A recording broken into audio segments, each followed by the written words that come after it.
Saya Marlene Mutiara Yasmin akan menjelaskan tentang teori psikoanalisis. Teori psikoanalisis adalah salah satu teori yang membahas tentang hakikat dan perkembangan bentuk kepribadian yang dimiliki oleh manusia. Unsur utama dalam teori ini adalah motivasi, emosi, dan aspek kepribadian.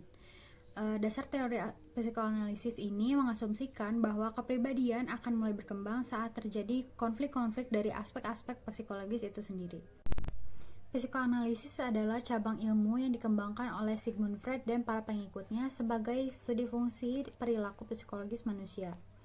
Awalnya istilah psikoanalisis hanya digunakan dalam hubungan Freud dengan pengikutnya saja, sehingga istilah psikoanalisis dan psikoanalisis Freud memiliki arti yang sama. Freud dengan psikoanalisis yang telah dikembangkannya dapat dilihat dari fakta bahwa sebagian teori kepribadian modern yang membahas tentang tingkah laku manusia menggunakan gagasan-gagasan Freud.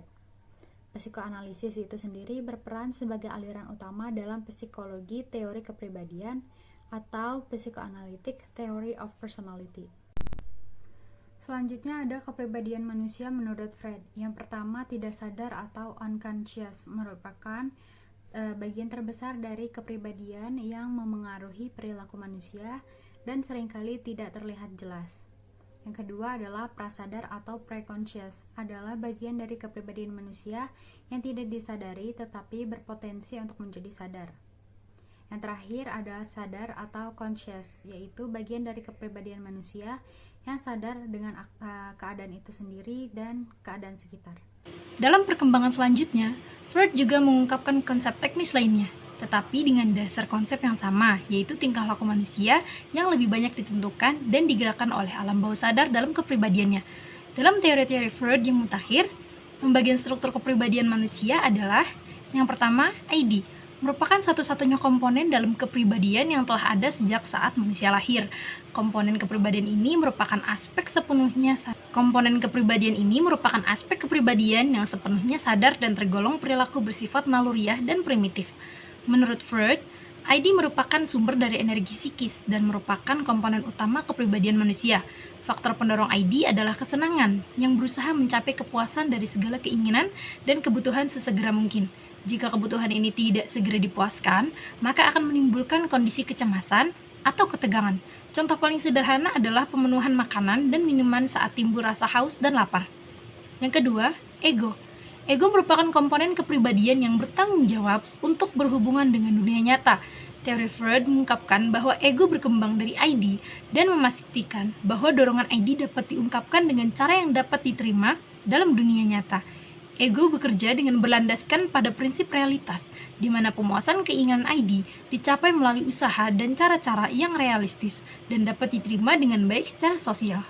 Lalu superego. Komponen kepribadian ini adalah yang berfungsi untuk menampung semua standar moral dan cita-cita yang kita peroleh dari orang tua dan masyarakat sekitar, termasuk nilai-nilai tentang apa yang benar atau salah dalam masyarakat. Superego memberikan petunjuk untuk membuat penilaian. Superego mencakup berbagai peraturan dan standar perilaku yang diharapkan dalam masyarakat. Psikologi dalam sastra lebih menitikberatkan karya sebagai aktivitas kejiwaan. Pengarang akan menggunakan cipta, rasa, dan karsa dalam berkarya. Begitu pula pembaca dalam menanggapi karya juga tidak akan lepas dari kejiwaan masing-masing. Bahkan dalam psikologi sastra, karya dianggap sebagai refleksi kejiwaan. Karya sastra yang dipandang sebagai fenomena psikologis akan menampilkan aspek-aspek kejiwaan melalui tokoh-tokoh jika kebetulan teks berupa drama atau prosa. Sedangkan jika berupa puisi, tentu akan terampil melalui larik-larik pilihan kata yang khas. Karya sastra dan psikologis memiliki keterkaitan secara erat baik tidak langsung maupun fungsional. Pertautan tidak langsung karena keduanya memiliki objek yang sama, yaitu kehidupan manusia. Adapun hubungan fungsional lebih ditekankan pada kesamaan untuk mempelajari gejala kejiwaan orang lain. Bedanya dalam psikologi bersifat real, sedangkan dalam sastra lebih bersifat imajinatif.